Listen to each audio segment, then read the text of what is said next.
Very good morning, welcome to debate. నేను Shivakumar Rokkam. Telangana assembly budget సమావేశాలు hot గా జరుగుతున్నాయి. గవర్నర్ ప్రసంగంపై విపక్షాలు తీవ్రంగా మండిపడుతున్నాయి.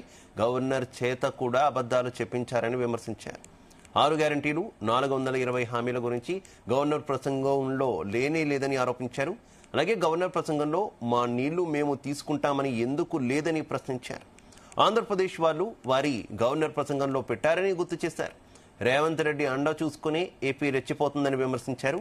ఇక ఇదే అంశానికి సంబంధించి ఇవాళ డిబేట్లో మనం చర్చించబోతున్నాం. నాతో పాటు డిబేట్లో పాల్పంచుకుంటున్నారు కాంగ్రెస్ పార్టీ నుంచి మిద్దెల జితేందర్ గారు, ఇక బీఆర్ఎస్ పార్టీ నుంచి లక్ష్మీ నరసింహారెడ్డి గారు, ఇక భారతీయ జనతా పార్టీ నుంచి అల్జాపూర్ శ్రీనివాస్ గారు. మరి కాసేపట్లోనే మిగిలిన ప్యానలిస్టులు కూడా మనతో పరిచయం అవుతారు.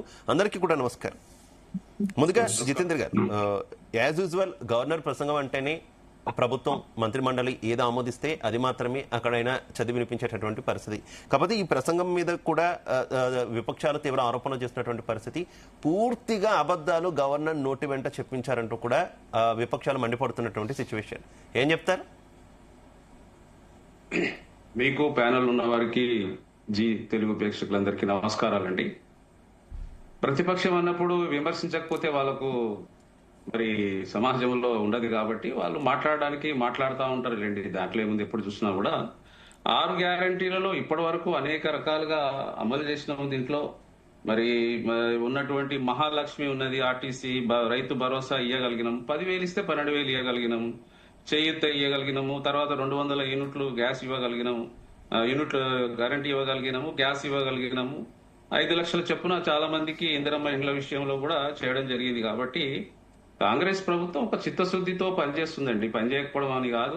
అదేవిధంగా మహిళా సాధికారత కోసం కూడా పెద్ద ఎత్తున మనం మొన్ననే చూశారు, 27,000 కోట్ల వడ్డీ లేని రుణాలు ఇచ్చినాము. మహిళల కోసం అంగన్వాడీ 15,000 పోస్టులు వేసినాము.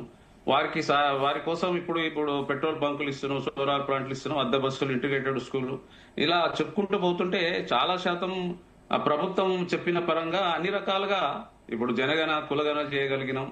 మరి ఇలా చెప్పుకుంటూ పోతుంటే ఉద్యోగాలు చూడండి, ఉద్యోగాలు ఈ సంవత్సరంలో దాదాపుగా ఈ 2 సంవత్సరాలు 70,000 ఉద్యోగాలు ఇవ్వగలిగినాం. ఇలా చెప్పుకుంటూ పోతే మరి చాలా చేయగలిగినాం. మరి అదేవిధంగా మరి సెంట్రల్ గవర్నమెంట్ నుంచి కూడా ఇంకా అనుకున్నంత, ఆశించినంత తోడ్పాటును అందట్లేకపోయినా కూడా ఆర్థికంగా వనరులు అంతంతా ఉన్నా కూడా ఈ రోజు ఈ 2 సంవత్సరాలలో 2.5 సంవత్సరాలు దాదాపు కావస్తుంది. కాబట్టి అనేక సంక్షేమ ఫలాలు, అభివృద్ధి ఒకవైపు, సంక్షేమం ఒకవైపు దూసుకుపోతున్న తరుణం ఇది. చాలా చక్కగా మరి మేము హామీ ఇయ్యలేని పథకం కూడా ఇప్పుడు సన్నబియ్యం ఉన్నది. దాదాపు 3,20,00,000 మందికి సన్నం ఇవ్వగలిగినాం. రేషన్ కార్డులు 1,00,000 కార్డులు ఇవ్వగలిగినాం. ఇలా చాలా శాతం సంక్షేమం వైపు, అభివృద్ధి వైపు. మరి ఈ రోజు అదేవిధంగా మన రాష్ట్రానికి మరి తలమానికంగా ఉన్నటువంటి హైదరాబాద్ ని, మూసీ రివర్ ని కూడా 700 కోట్లతో అభివృద్ధి చేయాలన్నట్టుగా ఒక సంకల్పంతో ముఖ్యమంత్రి గారు మరి ముందుకు పోతున్నారు. కాబట్టి ఇలా చెప్పుకుంటూ పోతే చాలా శాతం గడిచినటువంటి 2 సంవత్సరాలలో మేము చేయగలిగినవన్నీ చేస్తా ఉన్నాం. కాబట్టి మనకు రాష్ట్రం అనేది నీళ్లు, నిధులు, నియామకాల రూపకంగా వచ్చినప్పుడు గడిచినటువంటి 10 సంవత్సరాలలో మరి ఏ విధంగా రాష్ట్రంలో దోపిడీ జరిగింది, ఎన్ని రకాలుగా ఇబ్బందులు జరిగినాయి, కాళేశ్వరం పేరిట ఏం జరిగింది, అదేవిధంగా ఫార్ములా ఈ రేస్ ప్రకారం ఏం జరిగింది, లిక్కర్ స్కామ్ ఏం జరిగింది, ఫోన్ ట్యాపింగ్ విధంగా ఏ విధంగా జరిగింది అనేది తెలుసు. మరి నీళ్లు అనే విషయానికి వస్తే 2 జీవనదులు ఉన్నా కూడా రెండిట్లలో కూడా ఒక కాళేశ్వరం, మరి ఆ కాళేశ్వరం కూడా ఈ రోజు ఉపయోగం లేకుండా ఉంది. మరి కృష్ణా నదిలో ఇప్పటికీ కూడా తెలంగాణకు అన్యాయం జరుగుతూనే ఉన్నది. నీళ్లు అదే విధంగా ఆ రోజు ఏ విధంగా ఉండేనో మన రాష్ట్రం రాకముందుకు ఈ రోజు కూడా అదే విధంగా ఆంధ్రాకు మరి నీళ్లు పెద్ద ఎత్తున వెళ్ళిపోతున్నాయి. కృష్ణా నదిలో కూడా మనకి పెద్ద వాటానే లేదు. ఒక 170 టీఎంసీలు తప్ప మిగతాదంతా ఆంధ్రాకు మరి తరలిపోతున్నది. అంటే 2 రాష్ట్రాలు అభివృద్ధి చెందాల కాదని కాదు, కానీ 2 రాష్ట్రాలలో మనకు తెలంగాణకు 2 జీవనదులు ఉన్నా కూడా వ్యవసాయ ఆధారిత రాష్ట్రమైనా కూడా మనం నీళ్ల విషయంలో ఏం చేయలేకపోయినాము. మరి అదేవిధంగా 10 సంవత్సరాలు పరిపాలించినటువంటి కేసీఆర్ గారు సెంట్రల్ గవర్నమెంట్ నుంచి మరి ఏం తెచ్చుకున్నారు అనేది వారికి తెలవాలి, వాళ్ళ విజ్ఞతకి తెలవాలి. మోడీ గారితో కలిసి పనిచేసినప్పుడు కనీసం ఆ కాళేశ్వరాన్ని జాతీయ ప్రాజెక్టు కిందకైనా తెచ్చుకున్నా కూడా బాగుంటుండే. మరి తెచ్చుకోలేక ఈ రోజు దాదాపుగా 7 లక్షల కోట్ల రూపాయలు మరి రాష్ట్రానికి 70,000 కోట్లతో ఇచ్చినటువంటి రాష్ట్రాన్ని 7 లక్షల పైచీలకు అప్పుల భారాన్ని మరి ఈ రాష్ట్ర ప్రభుత్వంపై వేయడం అనేది ఒక దురదృష్టకరం. అయినా కూడా ముఖ్యమంత్రి గారు ఒక విజన్ తో 2047 వరకు దాదాపుగా $3 ట్రిలియన్ రూపకంగా ఈ రాష్ట్రాన్ని అభివృద్ధి చేయాలని ఒక సంకల్పం పెట్టుకొని మరి అదే విధంగా తలసరి ఆదాయం 5 లక్షల రూపాయలు తీసుకురావాలని అందరికీ మరి ఉన్నటువంటి రాష్ట్రంలో 4 కోట్ల ప్రజలకు అనేక రకాలుగా ఉద్యోగాలు సంక్షేమము మరి అదే విధంగా రైతుల సంక్షేమం కోసం చూడండి ఈ రోజు పెద్ద ఎత్తున రుణమాఫీ 2 లక్షల రూపాయలు చేయగలిగినాం మరి 12,000 రూపాయలు చేయగలిగినాం ఇట్లా అటు రైతు సంక్షేమం రైతు ఎందుకంటే మన రాష్ట్రంలో అత్యధికంగా వ్యవసాయ ఆధారిత రాష్ట్రం కాబట్టి ఈ రాష్ట్రంలో మనకు చేయగలిగినంత రైతుల సంక్షేమం కోసం కూడా రుణమాఫీ గాని చేస్తూ ముందుకు పోతున్నామండి. Right okay. మనతో పాటు ప్రముఖ విశ్లేషకులు డాక్టర్ మల్లేశ్వర్ గారు జాయిన్ అయ్యారు. ఆయనకి వెల్కమ్ చెబుతూ నరసింహారెడ్డి గారు నా ఆడియో క్లియర్ గా ఉందా మీకు? నరసింహారెడ్డి గారు నిన్న శాసనసభలోనే మీ ఎమ్మెల్యేలు ఎమ్మెల్సీలు అంతా కూడా ఫాల్స్ అంటూ గవర్నర్ ప్రసంగం సమయంలోనే నినాదాలు చేసినటువంటి పరిస్థితి ఏంటి? అసలు గవర్నర్ ప్రసంగంలో మీకు ఉన్నటువంటి అభ్యంతరాలు ఏంటి?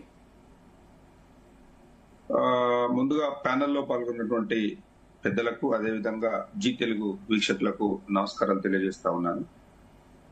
గవర్నర్ గారి ప్రసంగము రాజ్యాంగ పరంగా ప్రభుత్వ పాలసీలను సమతుల్యంగా చెప్పాలి. కానీ ఈరోజు ఇండియన్ నేషనల్ కాంగ్రెస్ ప్రభుత్వం యొక్క స్వప్రచార పత్రంలాగా ఈరోజు స్పష్టంగా కనిపించింది.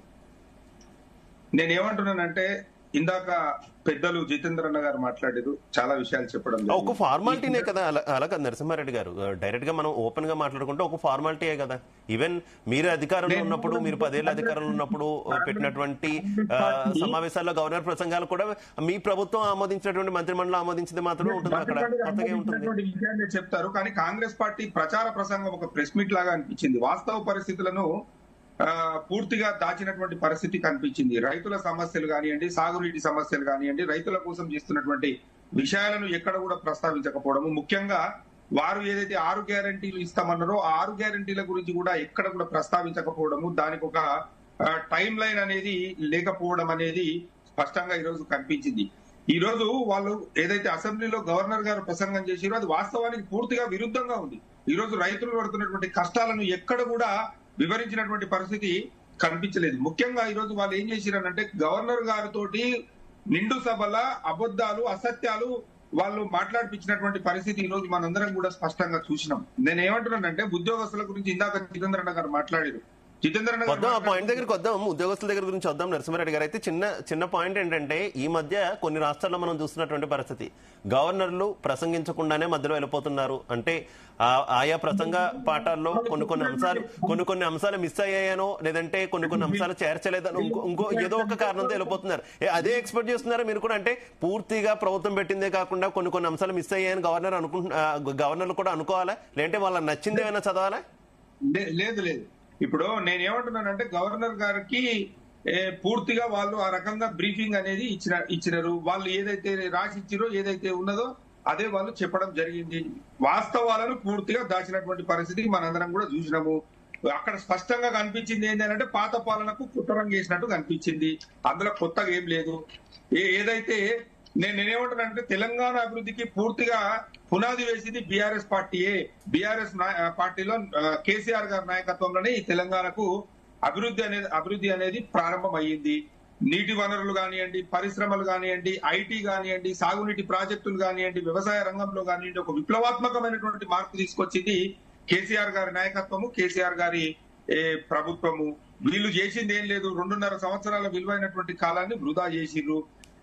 ఇందాక జితేందర్ అన్న గారు అన్నారు. అదే విధంగా నిన్న గవర్నర్ గారి ప్రసంగంలో కూడా తెలంగాణ యొక్క ఆర్థిక వ్యవస్థను $3 ట్రిలియన్ వరకు తీసుకుపోతామని చెప్పిండ్రు. మరి స్పష్టంగా అక్కడ ఒక కార్యాచరణ అనేది లేదు. ఎప్పుడు తీసుకుపోతారు, ఎట్లా తీసుకుపోతారు, ఏ విధంగా తీసుకుపోతారు, ఏ రంగంలో తీసుకుపోతారు అనేది కూడా ఎక్కడ చెప్పలేదు. సంఖ్యలు చెప్పడం ఒక్కటే కాదు కదా, పని కూడా చెప్పాలి కదా. పాలసీని కూడా వివరించాల్సినటువంటి పరిస్థితి ఉండే, కానీ అది ఎక్కడ కూడా కనిపించలేదు. ముఖ్యంగా వీళ్ళు ఎన్నికల హామీలు ఇచ్చారు కదా, వీళ్ళు ఇచ్చినటువంటి మేనిఫెస్టో పైన ఏ విధమైనటువంటి స్పష్టత లేదు, ఏ విధమైనటువంటి వివరణ లేదు. 6 గ్యారంటీలు అనేది పూర్తిగా విస్మరించారు. అసలు వీళ్ళకే గ్యారంటీ లేకుండా పోయింది, ఇంకా 6 గ్యారంటీలకు దేవుడెరుగు.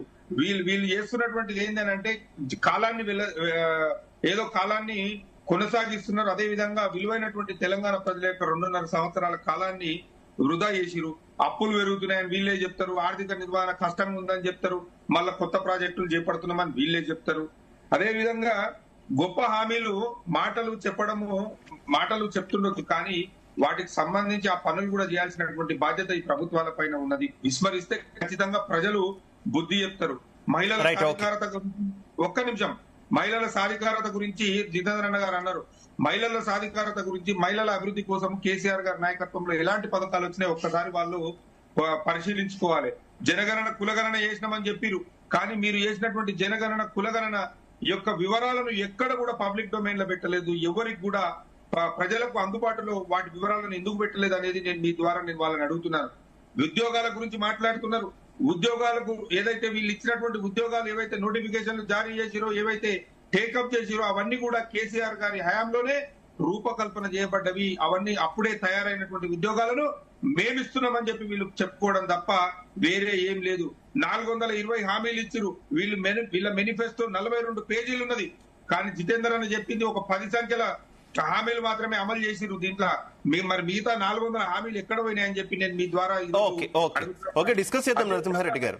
రైట్, శ్రీనివాస్ గారు, అల్జాపూర్ శ్రీనివాస్ గారు, నా ఆడియో క్లియర్ గా ఉందా మీకు? డెఫినెట్ గా మళ్ళీ అవకాశం ఇస్తాను నరసింహారెడ్డి గారు, అన్ని పాయింట్స్ మనం డిస్కస్ చేద్దాం. రైట్, శ్రీనివాస్ గారు ఏం చెప్తారు? నిన్న గవర్నర్ ప్రసంగానికి సంబంధించి మీ ఒపీనియన్ ఏంటి? ప్రసంగంలో చాలా అంశాల్లో లేవనెత్తారు. కాంగ్రెస్ ప్రభుత్వం చేస్తున్నటువంటి కార్యక్రమాలు, భవిష్యత్తు వ్యూహాల గురించి కూడా, భవిష్యత్తుకి ఏ రకంగా పునాదులు వేస్తున్నా అన్న అంశాన్ని కూడా ప్రస్తావించినటువంటి పరిస్థితి కదా, ఏం చెప్తారు? వాస్తవమే. జనరల్ గా మన యొక్క పద్ధతి అడ్మినిస్ట్రేటివ్ సిస్టమ్ ప్రకారం గవర్నర్ గారి మాట అంటే ప్రభుత్వం యొక్క మాట మీరు ఇందాక చెప్పినట్టుగానే దాని కొత్త ఏమి కాదు, ఆశ్చర్యం ఏమి కాదు. ఏ రాష్ట్రంలోనైనా కానీ ప్రభుత్వం అనుకున్నదే గవర్నర్ చేత వారి ప్రసంగంలో చదివిపిస్తారు, వినిపిస్తారు. ఆశ్చర్యపోవాల్సిన అవసరం లేదు. ఒక ఐటమ్ ఉంది, ఒక ఐటమ్ లేదు, నెగిటివ్ ఐటమ్, పని కాని ఐటమ్ లేదు అంటే ఆశ్చర్యపోవాల్సిన అవసరం లేదు. అది బీఆర్ఎస్ సర్కార్ హయాం కూడా అది జరిగింది, కాంగ్రెస్ కూడా అది జరిగింది. కానీ సర్కార్ ఇప్పటికి కూడాను ఆత్మ పరిశీలన చేసుకోవాలి. మీరు హామీలు ఇచ్చినారు, అమలు ఎందుకు చేసినారు, గవర్నర్ గారు ఏం మాట్లాడినారు, ఏం చదివినారు పక్కన పెట్టండి. మీ అంతరాత్మ ప్రబోధానుసారం మీరు ఆలోచించండి. మీరు కాంగ్రెస్ సర్కార్ ఎంత మోసం చేస్తుంది. కాంగ్రెస్ సర్కార్ మీ ఆర్థిక పరిస్థితి ఏమీ లేదు, అయినా గొప్పగా చెప్పుకుంటా ఉన్నారు. మీరు ఏమి లేదు చెప్తున్నారు కదా. పరిస్థితి చాలా దయనీయంగా ఉంది. వడ్డీలకు ఇంట్రెస్ట్ కట్టే పరిస్థితి లేదు. ఏమైతే తర్వాత మాట, కొత్త ప్రాజెక్టు రోజు ఒకటి ప్రపోజ్ చేస్తా ఉంటారు. ఆ ప్రాజెక్టు తర్వాత రాత్ గై బాత్ గై అనే చందంగా ఆ పేపర్లో ఒకరోజు వస్తే తర్వాత ఏముండదు. మీరు ఒక్క మాట చెప్పండి శివకుమార్ గారు, చూపించండి. నాకు కాంగ్రెస్ సోదరుడు జితేందర్ గారిని అడుగుతా ఉన్నా నేను, ఈ రాష్ట్రంలో విద్యారంగం కానీ వైద్య రంగం కానీ ఒక్కటైనా కొత్త బిల్డింగ్ వచ్చిందా? ప్రధానమైనటువంటి ఒక మహానగరంలో ఒక్క దవాఖానా బాగా చేసినారా? ఉస్మానియా యూనివర్సిటీకి పూజ చేసి ఆ పేద పిక్చర్ ముందర పెట్టే ప్రయత్నం చేసినారు, విజిట్ చేసి ఏమైనా స్టార్ట్ అయిందా? ఒక కాలేజ్ బిల్డింగ్ కొత్త కట్టినారా? ఒక స్కూల్ బిల్డింగ్ కొత్త రెంటల్ నుంచి సొంత బిల్డింగ్ వచ్చినారా? ఇది లేదే. ఏ రాష్ట్రమైనా కానీ ఏ దేశమైనా కానీ హ్యూమన్ రిసోర్సెస్ ని డెవలప్ చేస్తే కానీ ఆ దేశ సంపద పెరగదు, అక్కడ ఆ వికాసం జరగదు. చూపించండి, నాకు చూపించండి. సర్కార్ చేసింది ఏం చెప్పండి. కనీసం పిల్లలకు ట్యూషన్ ఫీజులు ఇస్తలేదు. వాళ్ళు ఏ పేపర్ చూసినా ఏ టీవీ చూసినా కానీ అన్ని జిల్లాల్లో జిల్లా కలెక్టర్ దగ్గర మొర పెట్టుకుంటా ఉన్నారు అందరు కూడా, మాకు ట్యూషన్ ఫీజులు ఇవ్వండి అని చెప్పేసి. ఇందిరా చౌక్ దగ్గర మొత్తం కూడా బీసీ సంఘాలు, ఎస్సీ ఎస్టీ సంఘాలు అన్ని కూడా మొత్తుకుంటా ఉన్నాయి, ధర్నాలు చేస్తా ఉంటారు, మాకు ట్యూషన్ ఫీజులు ఇవ్వండి. గత 4 సంవత్సరాలుగా ఇది 5వ సంవత్సరం పూర్తి కావాల్సింది. ఏప్రిల్ మే నుంచి బీఆర్ఎస్ సర్కార్ 2 సంవత్సరాలు ఇవ్వలేదు, కాంగ్రెస్ సర్కార్ 3 సంవత్సరాలు లేదు. ఇంకేం మీకు పట్టి ఉన్నది? ఏ అంశం మీద మీ యొక్క సీరియస్నెస్ చూపించండి. మేము ప్రధానంగా విద్యా వైద్యం మీద లేకుంటే ఇంకేమున్నా కానీ లాభం లేదుగా. లేకుంటే ఈ యొక్క రాష్ట్రం మొత్తంగా కూడా దివాలా కాదు, ఇంకా దశాబ్దాల కాలంగా ఆర్థికంగా పురోగతికి మేకప్ చేసే పరిస్థితి ఉంటుంది. గుర్తుపెట్టుకోండి. మీరు ఇంకా పేద ప్రాజెక్ట్ మూసి గురించి చెప్తున్నారు. ఎస్, మేము వెల్కమ్ చేస్తాం. మంచిది కావాలి. ప్రపంచం మొత్తంగా కూడా ఇంకా ఆకర్షణీయంగా తయారైతే ఇతర కంపెనీలు టూరిస్టులు వస్తారు కరెక్ట్. మీద ఆర్థిక పరిస్థితి ఎక్కడుంది? ఒక సింగపూర్ కానికి ఆర్థికంగా డెవలప్ కానికి ఈ మధ్య అయినటువంటి ఒక ప్రాజెక్ట్ ఆ నది పరిహాకం మొత్తంగా కూడా 25 సంవత్సరాలు పట్టింది. 25 సంవత్సరాలు. అలాగే ఈ లండన్ 100 సంవత్సరాలు. 100 సంవత్సరాలు ఫేజ్ వారిగా చేస్తూ పోతే ఆర్థికంగా బలమైనటువంటి దేశాలు అవన్నీ కూడా మన దగ్గర ఎక్కడ తిండికే 3 పూటలు తిండి 2 పూటలు తిండి లేనటువంటి పరిస్థితిలో ఇంకా చాలా ఫ్యామిలీస్ ఉన్నాయి.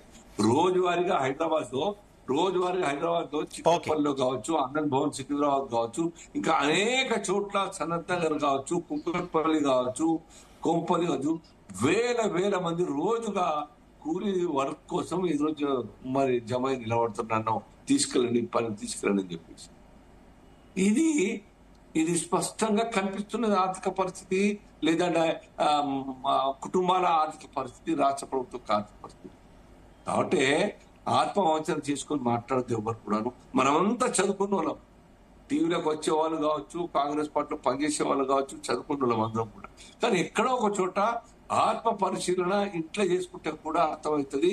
కాంగ్రెస్ సర్కారు, బీఆర్ఎస్ సర్కార్ ఏ రకంగా న్యాయవంచన చేసింది ఒక రాష్ట్రానికి. ఇప్పుడు పర్ క్యాపిటల్ రేషియో పెంచే విధంగా మీ యొక్క ప్రణాళిక ఉండాలి. ఒక్క ఇండస్ట్రీ వచ్చింది ఒక రాష్ట్రంలో, జిల్లాలో చూపించండి. ఒక్క తాలూకా కుటీర పరిశ్రమ నెలకొల్పేందుకు సపోర్ట్ దొరికిందా మహిళా సంఘాలకు? భవిష్యత్ ప్రణాళికలు వేస్తున్నాం అంటున్నారు కదా, విజన్ 2047 అంటున్నారు కదా శ్రీనివాస్ గారు, విజన్ 2047 అంటున్నారు, భవిష్యత్ ప్రణాళికలు ఉన్నాయంటున్నారు. $1 ట్రిలియన్ ఎకానమీ చేస్తా ఉంటున్నారు, ఆడబిడ్డలు కోటేశ్వర్లు చేస్తా ఉంటున్నారు.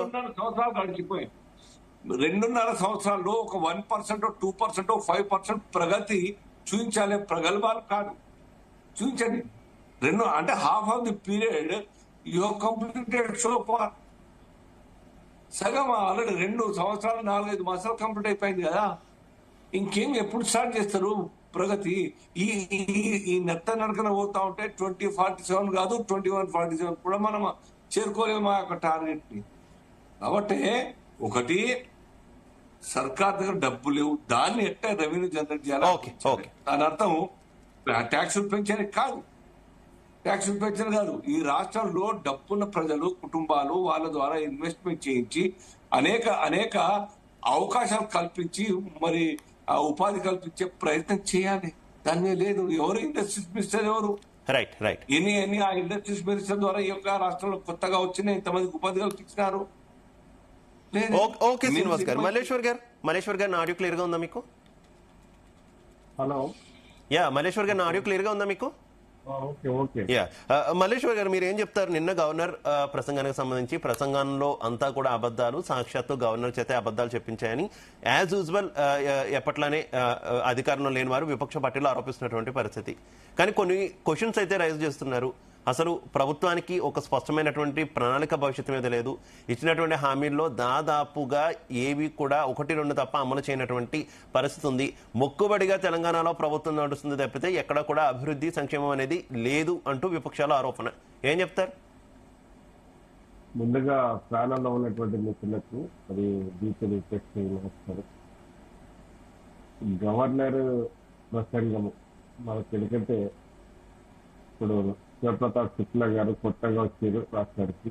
వారికి ఫస్టే దాదాపుగా ఒక పెద్ద టాస్క్ ఉన్నట్టు అసెంబ్లీ సమావేశాలను రావడము, అసెంబ్లీ సమావేశాలను మొదటి మాట్లాడడం అనేది కొంత పెద్ద టాస్క్ అనే భావించారు. అయితే ఈ క్రమంలో ఇక్కడ ఉన్నటువంటి పెద్దలకు తెలియంది కాదు, ఈ గవర్నర్ ప్రసంగం అనేది ప్రభుత్వం ఏ స్టెప్స్ ఇస్తే ఆ స్టెప్స్ ఆ ప్రభుత్వాలు, ఆ గవర్నర్ చదవాల్సినటువంటి పరిస్థితి ఉంటుంది. దాని మీద ఆ ప్రసంగంలో పెద్ద కొత్తగా అవపడేది ఏముండదు. ప్రభుత్వ లక్ష్యాలు, ప్రభుత్వం అనుకున్న విధానాలన్నీ కూడా గవర్నర్ సమావేశంలో చెప్తారు. ఈ మధ్య కాలంలో ఏం జరుగుతుందంటే గవర్నర్ ప్రసంగాల విషయంలో గవర్నర్ ప్రభుత్వానికి సయోధ్య లేక కొంత కాంట్రవర్సీ జరుగుతున్నటువంటి పరిస్థితి. గతంలో కూడా తమిళిసై ఉన్నప్పుడు బీఆర్ఎస్ ప్రభుత్వము లాస్ట్ అంటే 22 మీకు 22 సమావేశాలప్పుడు 23 సమావేశాలప్పుడు ఇదే గవర్నర్ స్క్రిప్ట్ 22 సమావేశాలు స్క్రిప్ట్ అంతా బాగా చాలా గవర్నర్ ను తారాస్థాయిలో మెచ్చుకున్నటువంటి పరిస్థితి కూడా చూస్తుంది. తదుపరి ఆమె వాళ్ళ ఇద్దరి మధ్యలో సమన్వయము లేకనా లేకపోతే సంయోజన లేకనా కొంత అంటే ఉప్పు నిప్పు అనే పద్ధతిలోనే కొనసాగినటువంటి పరిస్థితి. అంటే ఇదంతా ఏంటంటే కొంత పరిపాలన దక్షత కొరకు, పరిపాలన సౌలభ్యం కొరకు గవర్నరు ప్రభుత్వం కలిస్తే ముందుకు సాగుతుంది తప్ప ఇదంతా ఏదో మనకు నువ్వెంత అంటే నువ్వెంత అనే పరిస్థితి గవర్నర్ కానీ ప్రభుత్వం కానీ తీసుకొచ్చుకునే అవకాశం ఉండదు. గతంలో ఇప్పుడు మన ఎన్నికల నోటిఫికేషన్ వచ్చినటువంటి రాష్ట్రాలు చూస్తే మొన్న 3 రాష్ట్రాలు కూడా కాంట్రవర్సీ అయినటువంటి పరిస్థితి. తమిళనాడు కావచ్చు, కేరళ కావచ్చు, తర్వాత పశ్చిమ బెంగాల్ కావచ్చు. ఈ 3 రాష్ట్రాలలో ఇక్కడ ప్రధానంగా అవపడుతుందంటే బీజేపీ ఇతర ప్రభుత్వాల దగ్గర కొంత కాంట్రవర్సీ తీసుకొస్తున్నటువంటి పరిస్థితి గవర్నర్ అవలంబించినటువంటి పరిస్థితి అవపడుతుంది.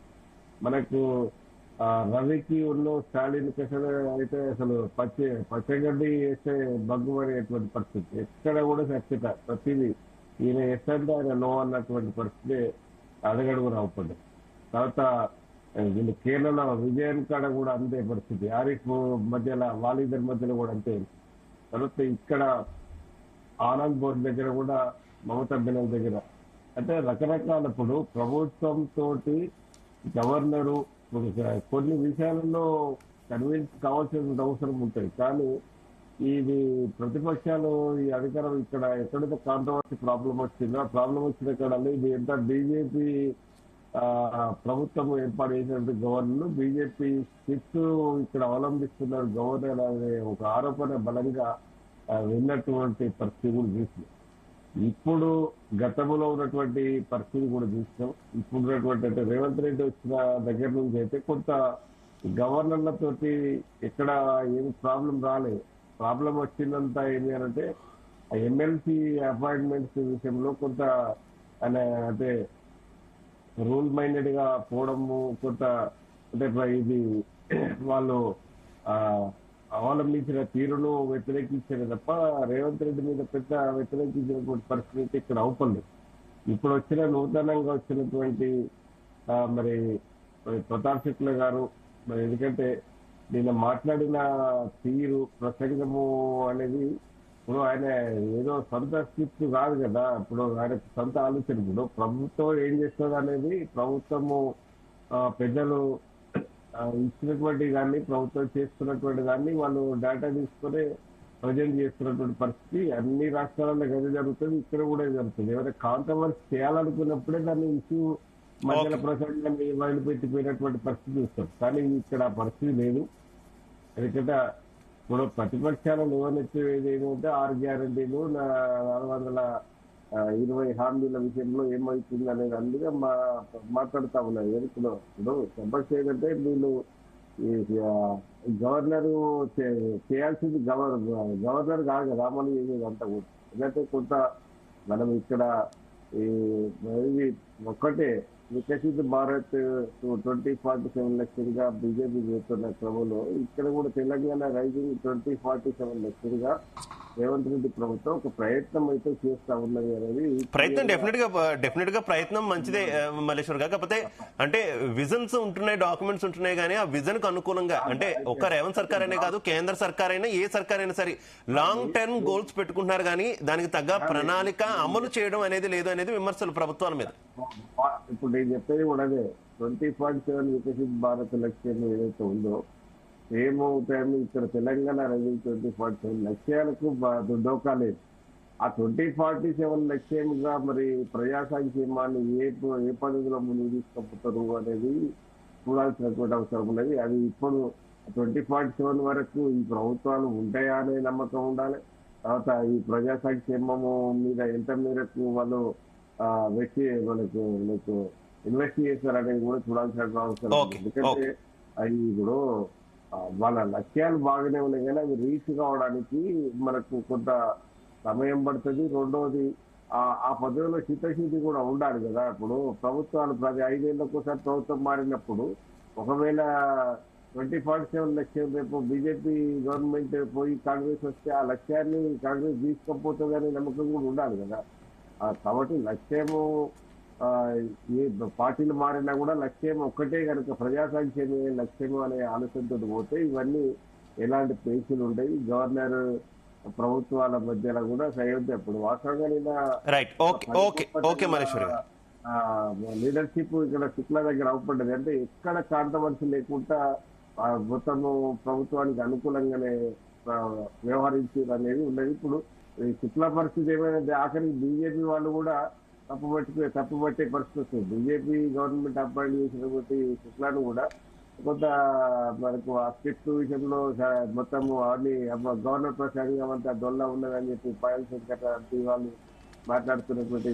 ఓకే మల్లేశ్వర్ గారు. జితేందర్ గారు ఇదే పాయింట్ కనుక మనం కంటిన్యూ చేస్తే దీర్ఘకాలిక లక్ష్యాలు పెట్టుకోవడంలో తప్పలేదు. దీర్ఘకాలిక లక్ష్యాలు మంచిది. మీరు కూడా 2047 విజన్ 2047 అంటున్నారు. కాకపోతే ఏ ప్రభుత్వం వచ్చినా అధికారంలో ఉండేది 5 ఏళ్లే కదా. దీర్ఘకాలిక లక్ష్యం పెట్టుకుని ఈ 5 ఏళ్లలో దానికి సంబంధించినటువంటి కార్యాచరణ ప్రకటించి అమలు చేస్తే బాగుంటుంది. కానీ కేవలం లక్ష్యాలను మాత్రం పెట్టుకొని వాటిని ప్రకటిస్తే ఏంటి వచ్చేది? ఎందుకంటే రేవంత్ రెడ్డి గారు గతంలో కూడా అన్నారు, మహిళలను కోటీశ్వరులను చేస్తాము అని చెప్పినటువంటి పరిస్థితి. అప్పుడు కూడా చాలా చర్చ నడిచింది. ఏ రకంగా చేస్తారనే కార్యాచరణ కూడా ప్రకటిస్తే బాగుంటుందని. మీరు అధికారంలోకి వచ్చి దాదాపు 2.5 ఏళ్ళు అయిపోతున్నటువంటి పరిస్థితి. ఎటువంటి కార్యాచరణ దానికి సంబంధించిన అంశంలో కూడా ఎక్కడ కూడా ఏం రివీల్ చేయలేదు.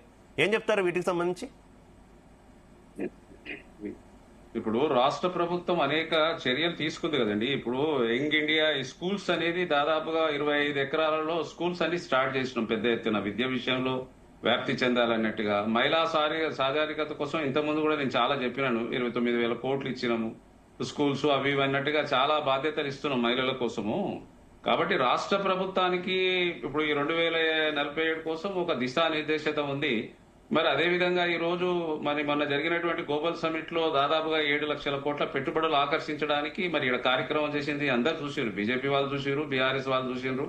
మరి దాదాపుగా ఈ రోజు 8 లక్షల కోట్ల రూపాయలు పెట్టుబడి కోసం ఈ రోజు మనం ప్రయత్నం చేస్తున్నాం. ఈ 2 లక్షలలో 8 లక్షల కోట్ల పెట్టుబడి తెచ్చడానికే ప్రయత్నం చేస్తున్నాం కదా.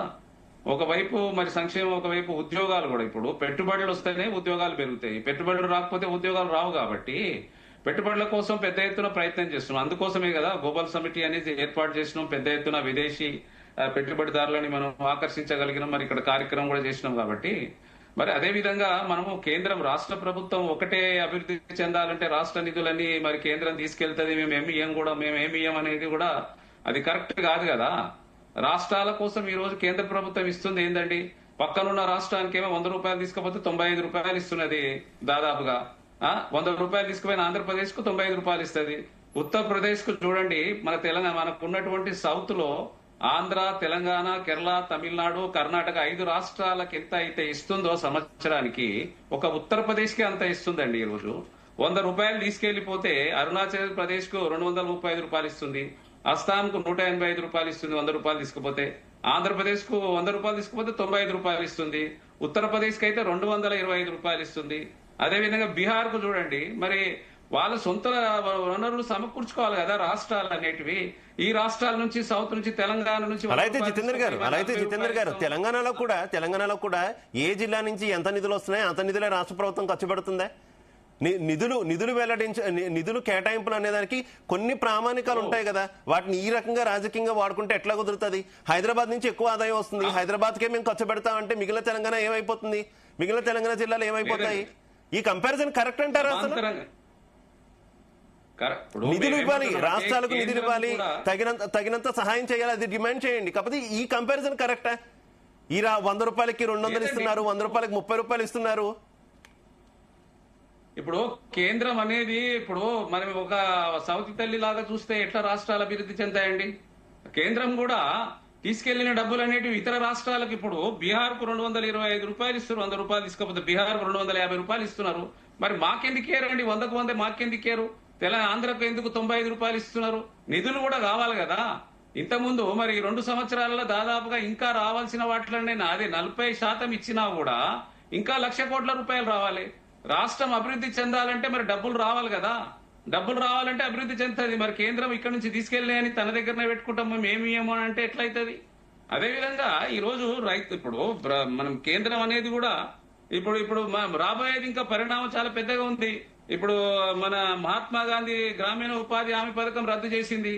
అందులో చూడండి ఈ రోజు 60% మేము ఇస్తాం, 40% మీరే పెట్టాలంటే ఇంత మొన్నటి వరకేమో 100% అనేది పెట్టేది, 40% పెడితే ఇంకా లోటు బడ్జెట్లకు వెళ్ళిపోతాయి కదా రాష్ట్రము. ఎక్కడి నుంచి ఎక్కడి నుంచి డబ్బులు తెచ్చి పెడతారు? కేంద్రం ఏమో అన్ని విషయాలలో కోతలు పెడుతుంది. ఉన్న వాళ్ళ రాష్ట్రాలలో ప్రభుత్వాలు ఏర్పాటు చేసుకున్న వాటిల్లోనేమో అన్ని రకాలుగా సదుపాయాలు ఇస్తుంది, అన్ని రకాల డబ్బులు ఇస్తుంది. ఇక్కడికి వచ్చే వరకేనే చూడండి, భారతదేశం వికసిత్ భారత్ అన్నట్టుగా పెట్టి జీరాంజీ అనే ఉపాధి హామీ పథకంలో 40% మళ్ళా మా రాష్ట్ర ప్రభుత్వాల మీద వేస్తే రాష్ట్ర ప్రభుత్వాలు ఎక్కడ చేస్తారు? అదే విధంగా చూడండి, ఇప్పుడు ఈ రోజు మన ట్రంప్ తో చేసుకున్నటువంటి ఒప్పందాలు, కాటన్ పెద్ద ఎత్తున మన దగ్గర పత్తి ఉత్పత్తి అనేది పెద్ద ఎత్తున జరుగుతుంది. 11% మరి ఎత్తివేసి ట్రంప్ తోని ఒప్పందం చేసుకున్నాడు. సోయాబీన్ పంటలు మన దగ్గర పెద్ద ఎత్తున ఆదిలాబాద్ డిస్ట్రిక్ట్ లో పండుతుంది. రైట్, ఓకే, మనం కంప్లీట్ గా టాపిక్ డైవర్ట్ అవుతున్నాం. కాకపోతే గతంలో అత్యధిక కాలం కాంగ్రెస్ పార్టీ కేంద్రంలో అధికారంలో ఉంది. అప్పుడు ఇలానే పంచారా అన్ని రాష్ట్రాలకి సమానంగా? చేశారు కదండి. ఇప్పుడు ఈ రోజు స్వతంత్రం వచ్చినప్పుడు 75 సంవత్సరాల ఏముండండి ఆ రోజు నుంచి ఈ రోజు వరకు మీరు చూసిండ్రు కదా. నెహ్రూ గారి కాలంలో ఆ రోజు ఏముండండి, ఒక 20 గ్రామాలకు విద్యుత్ లేకుండే. అదే విధంగా మనకు ఆహార ఉత్పత్తులు అనేది అమెరికా నుంచి అడుక్కునే వాళ్ళమండి. ఈ రోజు మనం ఎక్స్పోర్ట్ చేసే స్థాయికి రావాలంటే శాస్త్ర సాంకేతికంగా అన్ని రంగాలలో మరి కాంగ్రెస్ పార్టీ. ఓకే జితేందర్ గారు, లక్ష్మీ నరసింహారెడ్డి గారు ఒకటి జితేందర్ గారు చెప్తున్న దాంట్లో అయితే ఒక పాయింట్ అర్థమైంది. కేంద్రం సహకారం లేకపోయినా మేము ముందుకెళ్ళి చేస్తున్నాం. గతంలో పరోక్షంగా కేంద్రంతో అంట కాగినటువంటి బీఆర్ఎస్ మాత్రం కేంద్రంతో అంట కాగినా కూడా ఏం తెచ్చుకోలేకపోయింది. ఏం తెచ్చారంటూ కూడా ఇందాకైనా ఒక క్వశ్చన్ రైజ్ చేసినటువంటి పరిస్థితి. ఏం చెప్తారు? ఇప్పుడు అన్ని పద్ధతులలో ఒక్క నిమిషం జితేందర్ గారు ప్లీజ్. 10 సంవత్సరాలు ఒక్క నిమిషం అయిపోయింది ఒకటే నిమిషం. 10 సంవత్సరాలల్లా కాళేశ్వరం కట్టిండండి, మేము కాదంటలేం. సరే, నీళ్లు నిధులు నియామకాల విషయంలో చేసిండ్రు. ఇప్పుడు వాళ్ళు చేసింది ఏంటండి, 10 సంవత్సరాల 1,60,000 ఉద్యోగాలు ఇచ్చిండ్రు. మేము రాగానే 70,000 ఉద్యోగాలు ఇచ్చినామని చెప్పినాము. వాళ్ళు నోటిఫికేషన్ ఇస్తే ఉద్యోగాలు మేము ఇచ్చినప్పుడు డబ్బులు ఎవరు కట్టాలండి? రాష్ట్ర ప్రభుత్వం మీదనే కదా జీతాలు ఇవ్వాల్సింది. మరి మా మీద బడెన్ పడుతుంది కదా. కాబట్టి ఇప్పుడు ఆ రోజు నుంచి ఈ రోజు వరకు 10 సంవత్సరాలల్లా మోడీ గారితో కలిసి ప్రయాణం చేసినప్పుడు పెద్ద ఎత్తున ఈ రోజు చంద్రబాబు నాయుడు గారు నిధులు తెచ్చుకుంటలేడండి. మరి ఆ రోజు మరి ఆయన కలిసి పనిచేసి అనేక పద్ధతులలో ఆయన సహాయ సహకారం అందించినప్పుడు కేంద్రం నుంచి కనీసం ఒక జాతీయ ప్రాజెక్టు తెచ్చుకోవచ్చు కదా. 60-40% కిందికి ప్రాజెక్టు చేసుకునే అవకాశం ఉన్నది మనకు. ఒక్క ప్రాజెక్టుకు డబ్బులు తెచ్చుకోలేదండి. అసలు రీఆర్గనైజేషన్ యాక్ట్ లోనే మీరు ఒక జాతీయ ప్రాజెక్ట్ ప్రపోజ్ చేస్తుంటే అయిపోయింది కదా జితేందర్ గారు. రీఆర్గనైజేషన్ యాక్ట్ లోనే ఒక జాతీయ ప్రాజెక్ట్ తెలంగాణకు కూడా మీరు ప్రపోజ్ చేస్తుంటే అయిపోయేది కదా. రైట్, లక్ష్మీ నరసింహారెడ్డి గారు కంటిన్యూ. నేను ఏమంటున్నానంటే, మా జితేందర్ అన్న మాట్లాడుతున్నారు కదా, జితేందర్ అన్న గారు మాట్లాడితే ఏమైపోయిందంటే అధికారం ముందు నిజం మాట్లాడేటువంటి పరిస్థితి లేదు. ఎందుకంటే కాంగ్రెస్ పార్టీ నాయకులు అబద్ధాలు మాట్లాడి వాళ్ళకు దినచర్యలాగా అయిపోయింది.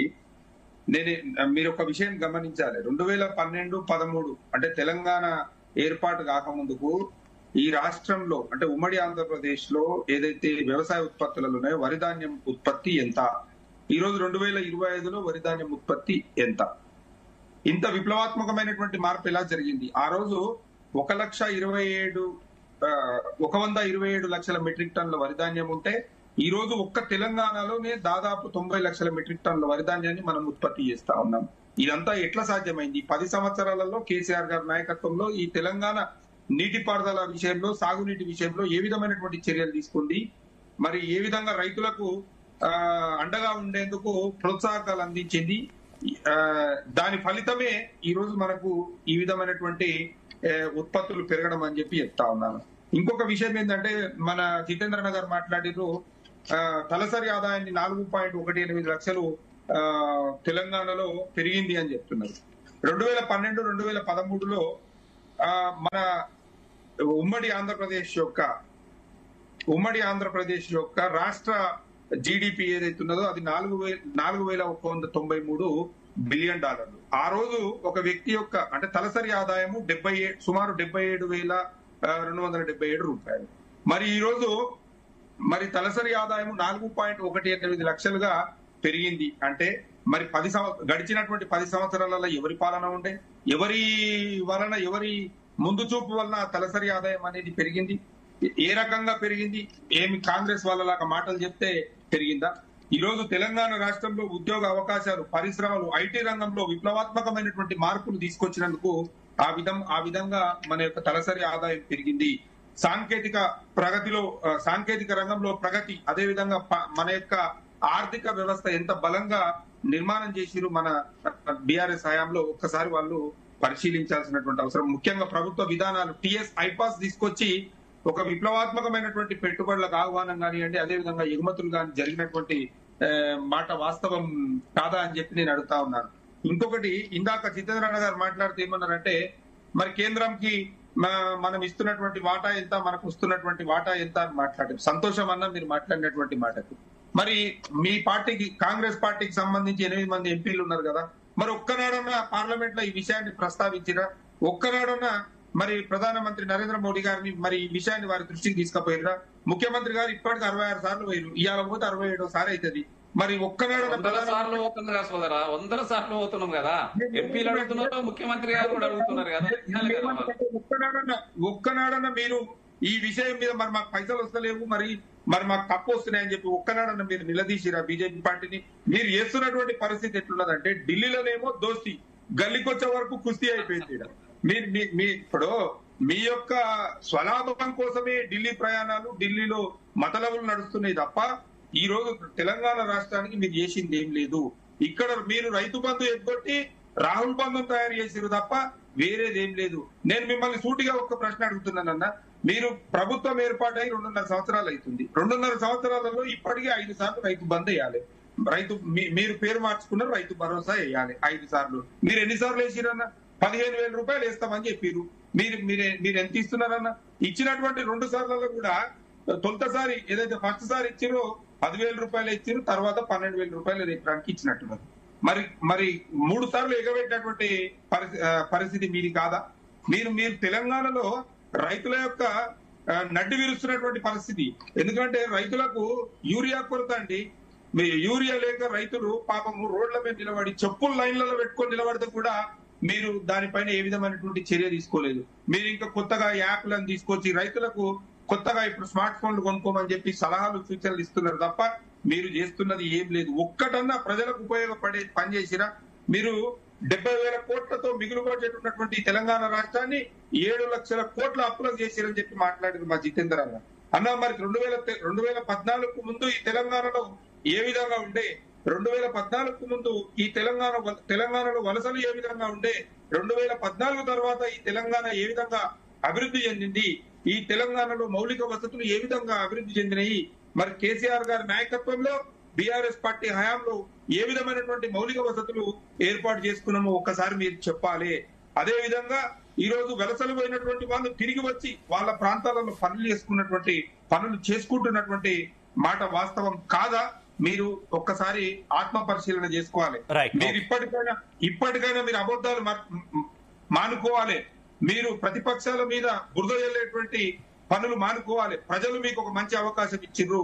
ఆ అవకాశంలో దాదాపుగా 2.5 సంవత్సరాల కాలాన్ని మీరు వృధా చేసిర్రు. మీకు మిగిలింది ఇంకా 2.5 సంవత్సరాల కాలమే. ఈ 2.5 సంవత్సరాల కాలంలోనైనా మీరు ఇచ్చినటువంటి 420 హామీలలో 42 పేజీలలో మీరు ఏదైతే ఇచ్చిరో, మీకు నిన్నమన్న డిసిసి అధ్యక్షులకు ఏదో శిక్షణ తరగతులు పెట్టిరు.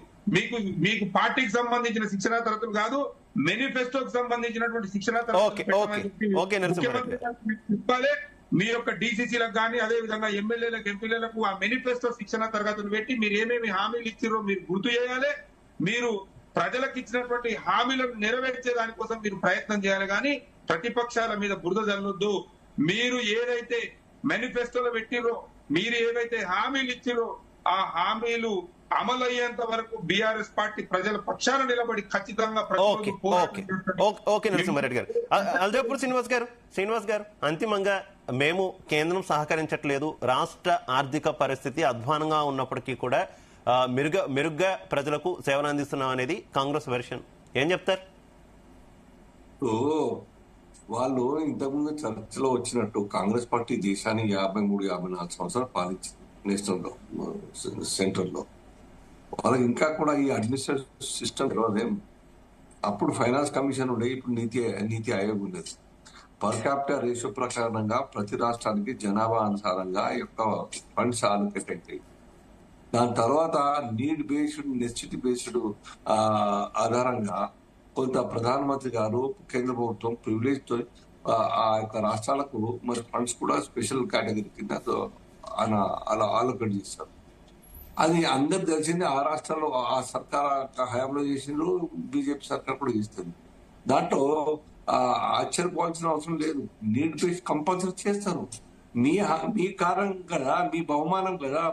బీహార్ రాష్ట్రం మొత్తం కూడా బీమా రాష్ట్రంగా ఉండే, మొత్తం పేదరికంలో మగ్గుతున్న రాష్ట్రంగా ఉండే మొన్నటిదాకా. ఇవాళ ఉత్తరప్రదేశ్ పరిస్థితి గుండారాజు ఉంటే ఎటువంటి పరిస్థితి, అక్కడ మౌలిక వసతులు ఏముండే, రోడ్ల వ్యవస్థ ఏముండే, మధ్యప్రదేశ్ లో ఏముండే, సుందర్లాల్ పట్వా హయాంలో కావచ్చు, అంతకుముందు కావచ్చు.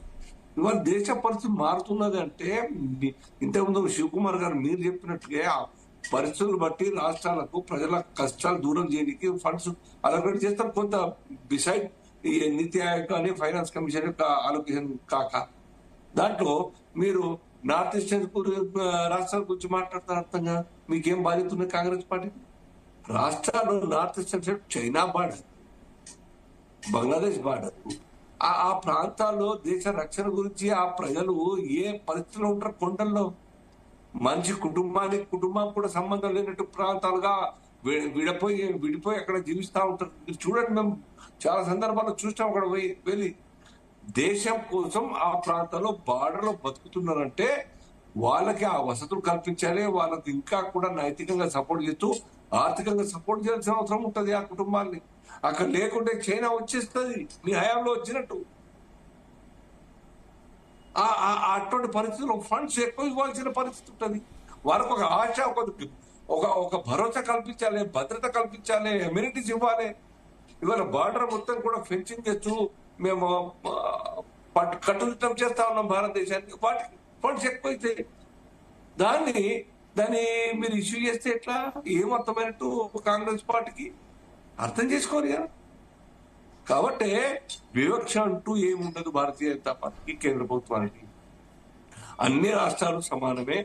అన్ని రాష్ట్రాలు భారతదేశంలో అంతర్భాగం కాబట్టి అవసరాన్ని బట్టి రాష్ట్రాన్ని నీతి ఆయోగ్ బిసైడ్ నీతి ఆయోగ్ మిగతా అవసరాన్ని బట్టి ఆనందిస్తాం. ఈ రాష్ట్రంలో ఫండ్స్ రాలేదా? ఈ రాష్ట్రంలో నేషనల్ హెల్త్ కాలేదా? ఈ రాష్ట్రంలో ఎయిమ్స్ రాలేదా? ఈ రాష్ట్రంలో ఇలా అనేక ప్రాజెక్ట్స్ టేకప్ చేసినాయి, కంప్లీట్ కావచ్చినాయి. ఇవాళ ఈ యొక్క రీఆర్గనైజేషన్ యాక్ట్ లో వచ్చింది, ఆల్మోస్ట్ అలా వచ్చేసినాయి. ఇక్కడ ఒక నీటి యొక్క ఇష్యూ 2 రాష్ట్రాల ముఖ్యమంత్రులు సాల్వ్ చేసుకోవాల్సిన అవసరం. అది అనేక సందర్భాల్లో గవర్నర్లు వచ్చిన వాళ్ళంతా కూడా అదే మాట చెప్తా ఉన్నారు. వాటా మీరు కూర్చొని మరి పరిష్కారం చేసుకుంటే మంచిది. Otherwise you have to wait till CWC కావచ్చు, అపెక్స్ కోర్ట్ కావచ్చు డిస్పోజ్ చేసేస్తారు. అది కేంద్రం మీద నెట్టేస్తూ ఉంటారు. కేంద్రం ఏమి తప్పు చెప్తుందా? మీకు తక్కువ ఇవ్వండి, ఏపీకి ఎక్కువ నేను చెప్పింది ఎక్కడన్నా కాదు కదా. అర్థం చేసుకోవాలి కొద్దిగా. కేంద్ర ప్రభుత్వం మనకు చట్టం ఆధారంగా లేకుంటే బ్రిటిష్ వారి యొక్క రిపోర్ట్ ఆధారంగా, కమిషన్ రిపోర్ట్ ఆధారంగా, లేకుంటే తర్వాత వచ్చిన కమిటీల రికమెండేషన్ ఆధారంగా అలొకేట్ చేయాలి. దాంట్లో ఏమైనా మార్పులు చేర్పులు ఉంటే, తక్కువ ఉంటే పొరపాటున you can claim by discussing. అది లేకుండా ఇష్టారాజా మీ యొక్క బహుమానాలు కదా ఇవన్నీ కూడా జరిగినాయి. ఇంతమంది చనిపోయారు తెలంగాణ రాని కారణంగా, మీ యొక్క పెండింగ్ కారణంగా కదా 1200 మంది చనిపోయినారు. దాని బాధ్యత కాంగ్రెస్ సర్కార్ కాదా? ఏముండే పరిస్థితి? మేమేం చేస్తాము? కాశ్మీర్ వల్ల టూరిజం జరుగుతా ఉన్నది, వేల మంది పోతా ఉన్నారు.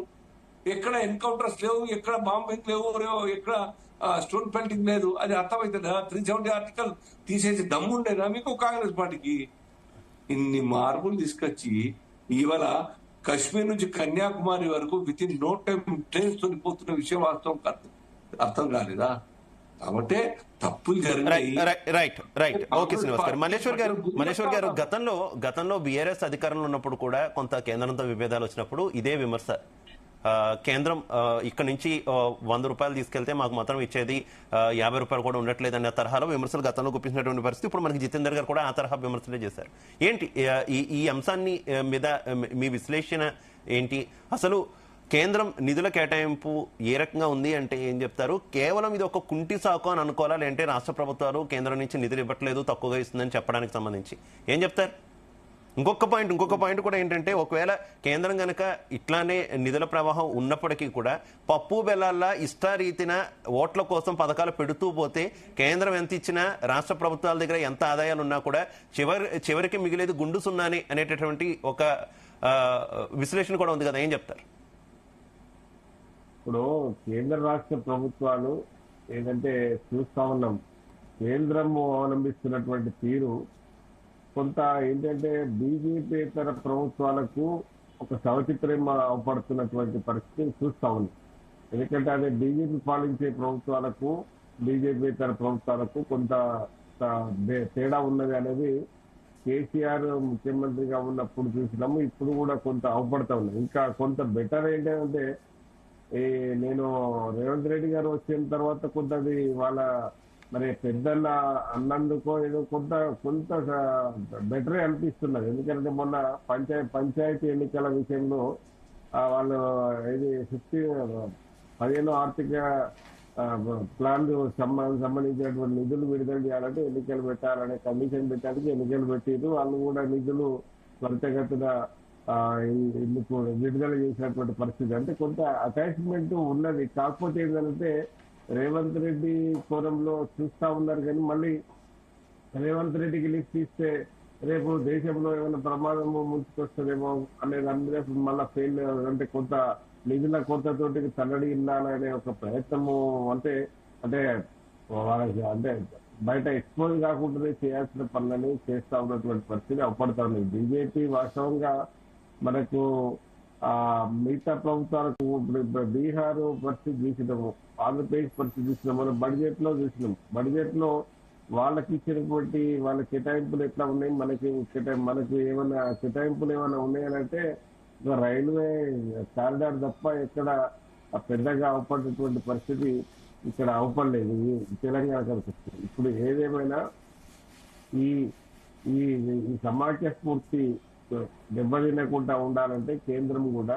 కొన్ని విషయాలలో రాష్ట్రంలో ఏ ప్రభుత్వం ఉన్నా కూడా వాళ్ళకు రావాల్సినటువంటి నిధులు వాళ్ళకు రావాల్సి. అదే మల్లేశ్వర్ గారు, ఇవన్నీ అంటే సమాఖ్య స్ఫూర్తి దెబ్బతింటుంది, ఇవన్నీ మనం కేంద్ర రాష్ట్ర ప్రభుత్వాల విషయంకి వచ్చేసరికి చర్చించుకుంటాం. కానీ రాష్ట్ర పరిధిలో చూసుకున్నా కూడా అధికార పార్టీ ఎమ్మెల్యేలు ఉన్న చోట నిధుల కేటాయింపు రాష్ట్ర ప్రభుత్వాలు ఏ రకంగా ఉంటుంది, విపక్ష పార్టీల ఎమ్మెల్యేలు ఉన్న చోట నిధుల కేటాయింపు ఏ రకంగా ఉంటుంది, ఇది కూడా డిస్కస్ చేసుకోవాలి కదా.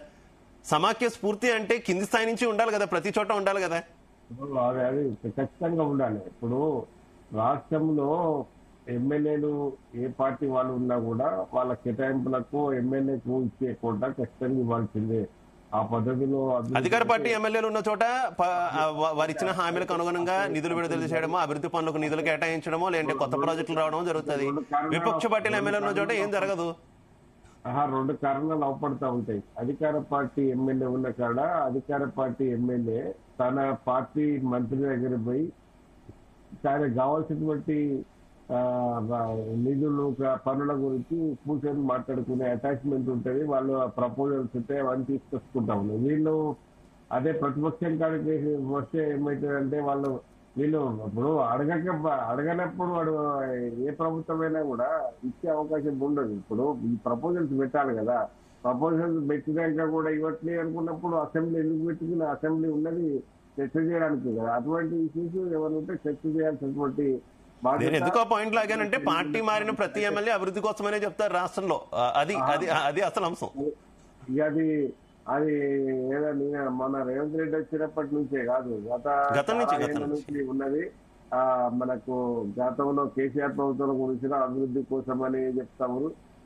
మరి అభివృద్ధి కోసం అని చెప్పినప్పుడు ఇప్పుడు వాళ్ళ ఆ పద్ధతులు మళ్ళీ తర్వాత మాట్లాడాల్సినటువంటి అవసరం ఉండదు, ప్రజలను నిలదీసే పరిస్థితి ఉంటుంది. కాబట్టి ఏదేమైనా కూడా ప్రతిపక్ష ఎమ్మెల్యేకు కూడా బాధ్యత ఉన్నది. వాళ్ళకు కావాల్సినటువంటి నిధులు తెచ్చుకోవడానికి కానీ అభివృద్ధి చేయడానికి ఏ ప్రభుత్వమైనా సహకరిస్తుంది. అయితే వీళ్ళు వాళ్ళ ప్రపోజల్స్ పెట్టినప్పుడు నీకు ఏం కావాలని, నీకేం చేయాలని ఏ ప్రభుత్వం కూడా అడగదు కదా. కాబట్టి ఇప్పుడు ఇక్కడ ఈ స్టేట్ లోనైనా అంతే ఉంటది, సెంట్రల్ అయినా అంతే ఉంటది. ఆ పద్ధతిలో మరి ఇప్పుడు దాదాపుగా మనకు మన బడ్జెట్ విషయంలో సెంట్రల్ గవర్నమెంట్ కొంత నిర్లక్ష్యం చేసిందని మనము చూసినప్పుడు మరి వాస్తవంగా ఆ నిర్లక్ష్యం చేసిన ఫలితాలు కూడా అనుభవించారు. ఇప్పుడు మన మనకు సీనియర్లకు కూడా ఐడియా ఉండాలి. ఎందుకంటే మీరు ఫలితాలకు ముందే బడ్జెట్, యూనియన్ బడ్జెట్ పెట్టిరు, ఆ బడ్జెట్ తర్వాత ఫలితాలు వచ్చినాయి, మున్సిపల్లో ఎన్ని సీట్లు సాధించారు ఏంది అనేది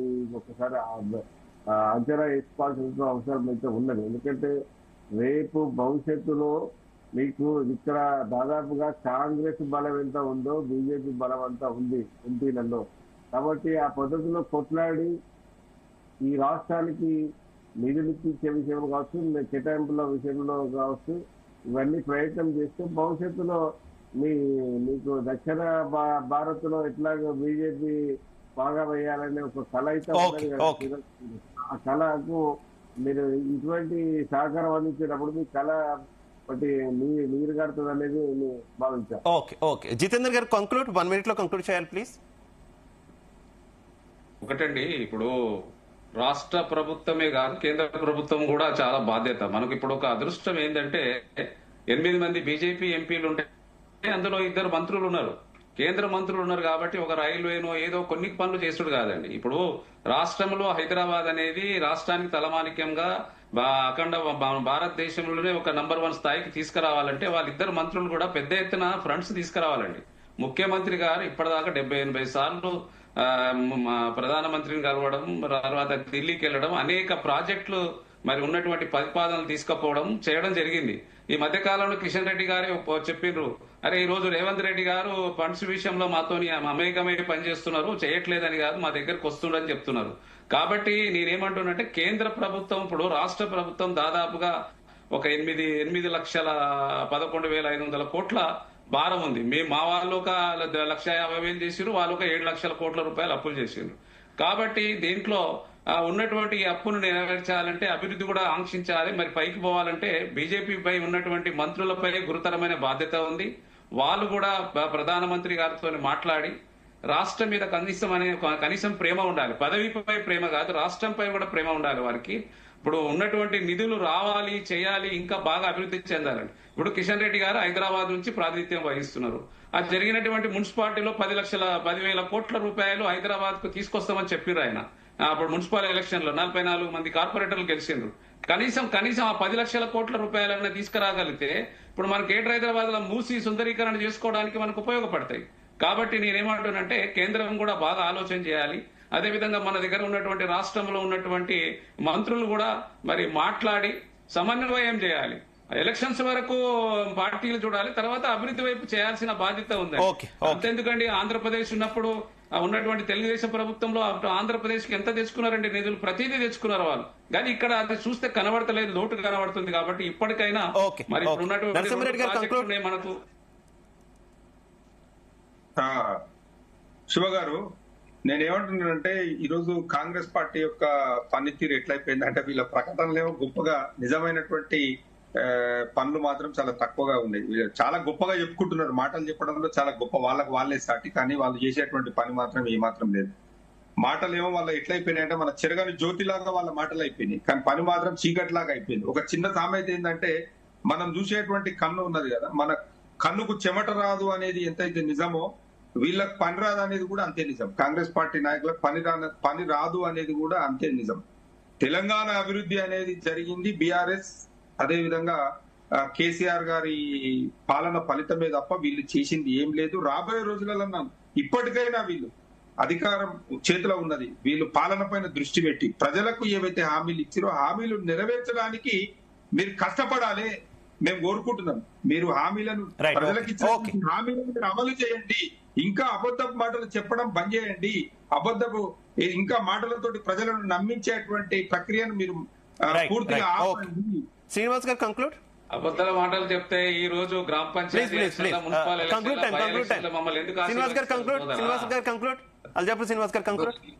ఈ రాష్ట్రం సుభిక్షంగా ఉండాలా, డెవలప్ కావాలంటే ఈ యొక్క మంత్రివర్గంలో కాంగ్రెస్ నాయకుల్లో నిజాయితీ రావాలే, ఇమాందారీ వ్యవస్థను తీసుకొచ్చే ప్రయత్నం చేయాలి. కానీ ఇప్పుడు ఏ ఫండ్ వచ్చినా ఇంకేమున్నా ప్రజలు ఇచ్చిన ట్యాక్స్లు కూడా అవినీతి రూపంలో కూరుకుపోయి ఇవంతా పంచుకొని కొట్టుకున్నట్టు అనేక సందర్భాలు కనబడ్డాయి. ఇది సాక్షాత్తు కాంగ్రెస్ ఎమ్మెల్యేలు కూడా మాట్లాడుతూ ఉన్నారు, కాంగ్రెస్ ఎమ్మెల్యేలు బయట ప్రెస్ కూడా మాట్లాడుతూ ఉన్నారు, కొట్లాడుకుంటా ఉన్నారు. ఇది మీరు ఆలోచించండి, నేను చెప్తా ఉన్నాను. రాష్ట్రం ప్రజలు కష్టపడ్డ యొక్క ట్యాక్స్ డబ్బులు ప్రజల కోసం ఖర్చు చేయాలి తప్ప మీకోసం కాదు. కోట్ల వేల కోట్ల ఆస్తులు పెంచుకొని కాదు.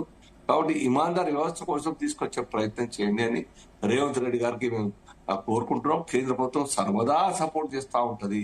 వేల కోట్ల రూపాయల యొక్క రాష్ట్రానికి వస్తేనే కనబడతా ఉన్నది. మీ గ్రామీణ ప్రాంతంలో మీకు రూపాయి ఇచ్చింది. రూపాయి కాంగ్రెస్ ఎమ్మెల్యే మాట్లాడలే, ఎన్ఎం శ్రీనివాస్ రెడ్డి కావచ్చు, ఇంకా కోమటి రెడ్డి కావచ్చు, అనేక నాయకులు మాట్లాడినారు కదా. ఏం రూపాయి వస్తలేవు, వాటి ఏమున్నాయి, మేము పోనీ ప్రజలు తిట్లు తప్ప అని చెప్పి మాట్లాడతలేరా? వివక్ష గురించి ఇంతకుముందు బాగా శివకుమార్ గారు వాదిస్తున్నారు. వివక్ష నాన్ కాంగ్రెస్ ఎమ్మెల్యేలకు ఒక్క రూపాయలు ఇస్తున్నారు. ఓడిపోయిన చోట కాంగ్రెస్ పార్టీ ఓడిపోయిన చోట ఓడిపోయిన క్యాండిడేట్ ఏమో గెస్ట్ గా పోతా ఉన్నాడు. ఇది సాక్షాత్తు అసెంబ్లీలో చర్చ వచ్చింది. మీకేమి ఇమాందారి సమానత్వం ఉన్నది మీకు చెప్పండి. కాబట్టి తప్పులున్నాయి, ఆత్మపరిశీలన చేసుకోండి అని సలహా ఇస్తాం. Right, okay, thank you so much Jitendra garu, thank you so much Narasimha Reddy garu, thank you so much Srinivas garu, thank you so much Malleswar garu. అందరికీ కూడా ధన్యవాదాలు డిబేట్లో పాల్పంచుకున్నందుకు. ఓవరాల్ గా చూసుకుంటే నిన్న